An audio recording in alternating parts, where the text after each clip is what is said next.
The Colts have their minds on revenge after the Texans took the first game of the season in Indianapolis. How exactly do the Texans get it done and make it the first sweep since 2016 in the regular season against the Indianapolis Colts?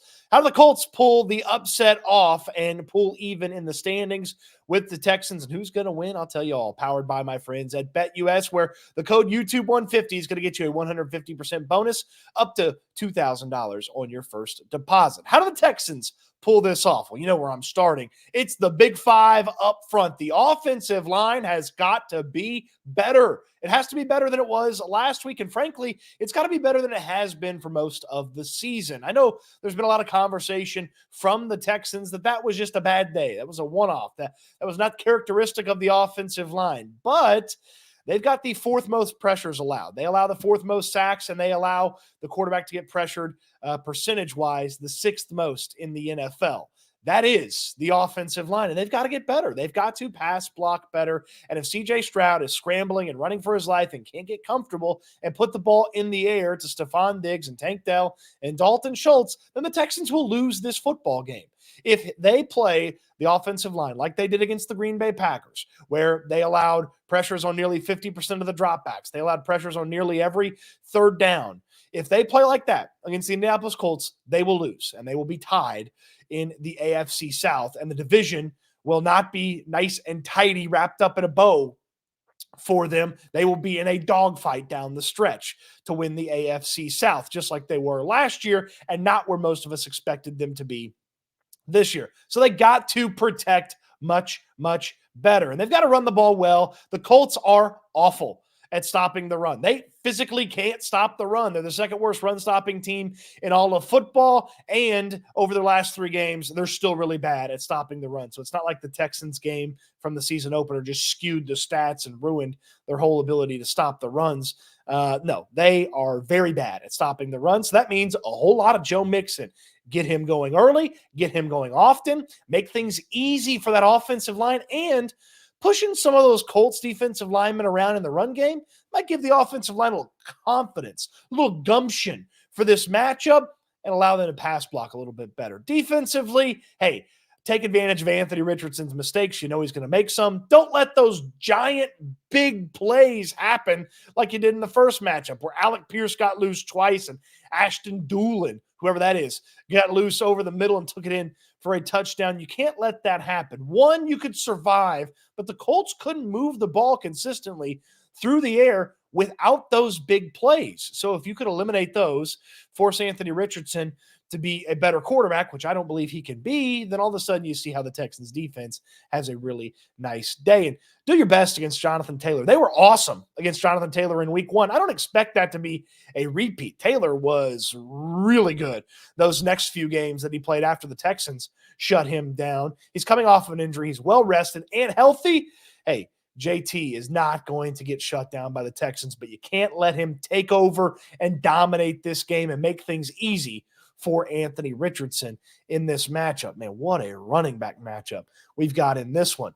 Kind of makes me want to get these guys into a little bit of a prop parlay. Oh, we can do that over at BetUS, where you use the code YouTube150 and you get a 150% bonus on your first deposit up to $2,000. This is the prop builder. You see it over here on the side of the screen, and you can go to the game that you want to go to. We want Colts and Texans, and we're going to go to the over-under tab. We're going to get those rushing yards going. And Joe Mixon, Jonathan Taylor, let's put them both in there. Let's say that the ground game is big for this one. How about interceptions? Well, hold on. We want passing interceptions. How about passing interceptions? You know Anthony Richardson's throwing one. Let's get a little crazy with this one. Let's have some fun here. Danielle Hunter and Will Anderson got shut out in the first game.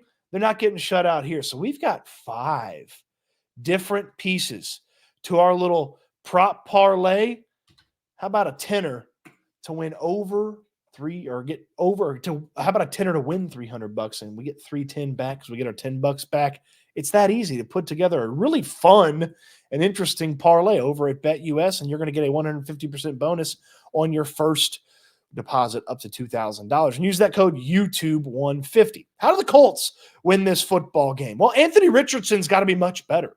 He just hasn't been a consistent and good quarterback in the NFL. So he's got to be much better. He's got to be accurate. He's got to hit big plays when they have the opportunity to hit big plays. Remember, in week 1 when Adonai Mitchell was running free and Anthony Richardson zoomed it over his head? Can't do that if you want to win and you're the Indianapolis Colts. Anthony Richardson's got to be much better. He's got to be accurate. He's got to use Josh Downs, who's going to be playing in this one, didn't play in the first one.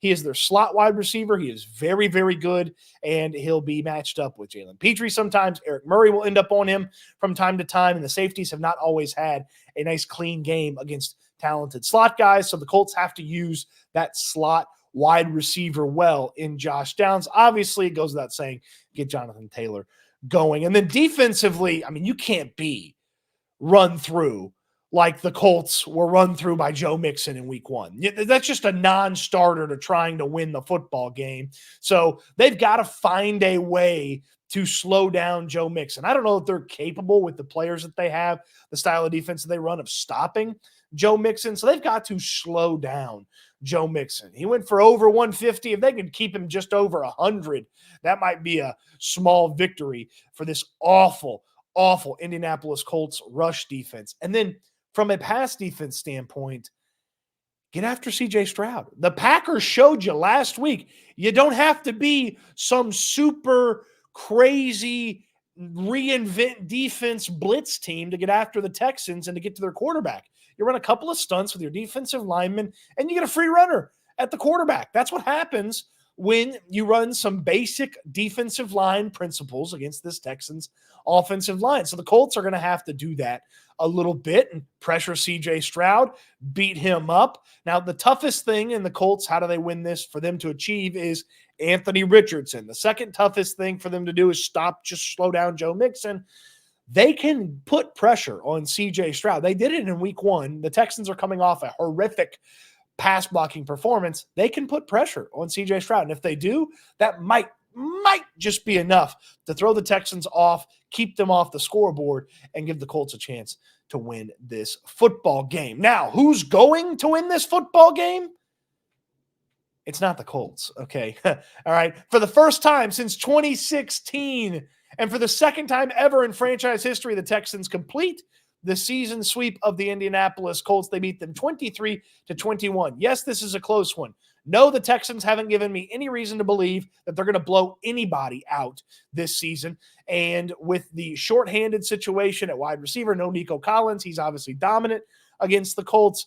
It's not going to be easy to get away from the Colts and then keep them from catching up to you as well. So Texans close in this one, but they get it done. Don't trust Anthony Richardson enough. I do trust CJ Stroud to make enough plays to get this one another Texans win in the win column, get back to their winning ways, finish up at home, and then hurry up and get ready for the Jets just a few days later on Thursday night football. So the Texans win this one. Of course, if you want to bet on just who's going to win, BetUS has that for you as well. YouTube150 is the code when you get signed up. Get you a 150% bonus up to $2,000 on your first deposit. They'll even give you a bonus of 125% on those next 2 deposits that you make as well. So from props to sides to totals, anything you want is at BetUS. Appreciate you watching the video. Hope you enjoyed it. Hope you enjoy the game today. It should be a fun one. The sequel is not always as good as the first one, but sometimes it's a little bit better. Some people like The Godfather 2 more than Godfather 1. I like Godfather 1 the most, but the whole thing's very good. Have you seen the supercut where they put it all together in chronological order? That's a conversation for another time. Enjoy the game today. We'll talk to you on YouTube after the game for the post game. Don't forget Houston Football, HOUfootball.com for the written coverage of the game as well. Appreciate you watching the video. Hope you enjoyed it. Said that already. Can't wait till we talk Texans after this one. And hopefully we're talking about a Texans win.